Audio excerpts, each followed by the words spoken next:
Welcome to 108 news Telugu. బులెటిన్ల ముందుగా headlines. Jammu కాశ్మీర్లో పోలింగ్, ప్రధాని మోదీ ట్వీట్. దేశంలోనే అత్యధిక ధరలు తెలంగాణలోనే. ఎస్సీసీగా రాణి కుముదిని, విజిలెన్స్ కమిషనర్గా గోపాల్. అమరావతి రైల్వే లైన్ భూముల సేకరణకు 1000 కోట్లు. మళ్లీ వర్షాలు, హైదరాబాద్ వాతావరణ కేంద్రం వెల్లడి. టాలీవుడ్లో లైంగిక వేధింపులపై ఫిర్యాదు, టీఎఫ్సీసీ వివరణ. జమ్మూ కాశ్మీర్ అసెంబ్లీ ఎన్నికల ఓటింగ్ జరుగుతున్న నేపథ్యంలో ప్రధాని మోడీ ఎక్స్ వేదికగా ఓ పోస్ట్ చేశారు. అసెంబ్లీ ఎన్నికల మొదటి దశ ప్రారంభమైందని, ఈరోజు ఓటింగ్ జరుగుతున్న అన్ని నియోజకవర్గాల్లో అధిక సంఖ్యలో ప్రజలు ఓటు వేసి ప్రజాస్వామ్య పండుగను పటిష్టం చేయాలని కోరారు. ప్రధానంగా యువకులు, మొదటిసారి ఓటర్లు తమ ఓటు హక్కును వినియోగించుకోవాలని విజ్ఞప్తి చేశారు. తెలంగాణలో సగటు వ్యక్తి జీవనం రోజురోజుకు మరింత భారంగా మారుతోంది. దేశంలోని ప్రధాన రాష్ట్రాల్లో పోలిస్తే తెలంగాణలో నిత్యావసర సరుకుల ధరలు, వైద్య ఖర్చులు బాగా పెరిగాయి. కేంద్రం తాజాగా విడుదల చేసిన కన్జ్యూమర్ ప్రైస్ ఇండెక్స్ సిపిఐ ప్రకారం 2024 ఆగస్టు నివేదికలో ఈ విషయం వెల్లడైంది. 201.6 సిపిఐతో తెలంగాణ అగ్రస్థానంలో నిలవగా, జమ్మూ కాశ్మీర్ 200.1, కేరళ 198 పాయింట్లతో 2-3 స్థానాల్లో ఉన్నాయి.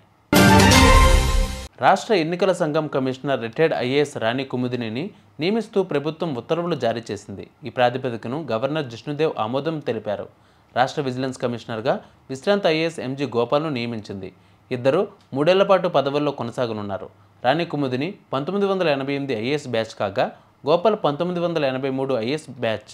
వీరిద్దరూ కేంద్రం రాష్ట్ర సర్వీసుల్లో 30 ఏళ్లకు పైగా పనిచేశారు. అమరావతి కొత్త రైల్వే లైన్ కోసం 510 ఎకరాల భూమి అవసరమని రైల్వే శాఖ గుర్తించింది. ఎన్టీఆర్ జిల్లాలో 296, గుంటూరులో 155, ఖమ్మంలో 60 ఎకరాల చొప్పున కావాలని ఆయా జిల్లాల రెవెన్యూ యంత్రాంగానికి ప్రతిపాదనలు పంపింది.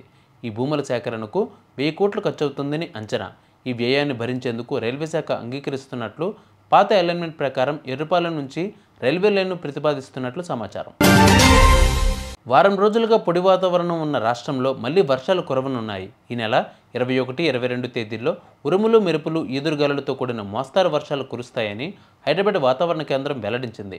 ఆదిలాబాద్, ఆసిఫాబాద్, మంచిర్యాల, నిర్మల్, నిజామాబాద్, జగిత్యాల, సిరిసిల్ల, కరీంనగర్, పెద్దపల్లి, భూపాలపల్లి, ములుగు, భద్రాద్రి జిల్లాలకు ఎల్లో అలర్ట్ జారీ చేశారు.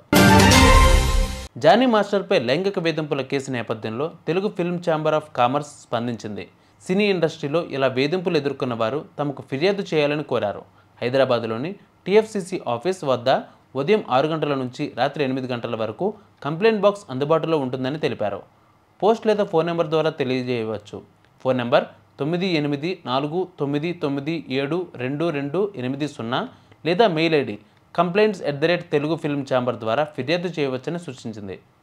చూసారుగా ఇవాళ బులెటిన్ అప్డేట్స్. మరిన్ని అప్డేట్స్తో మళ్ళీ మీ ముందుకు వస్తాను. అంతవరకు కీప్ వాచింగ్ 108 న్యూస్ తెలుగు.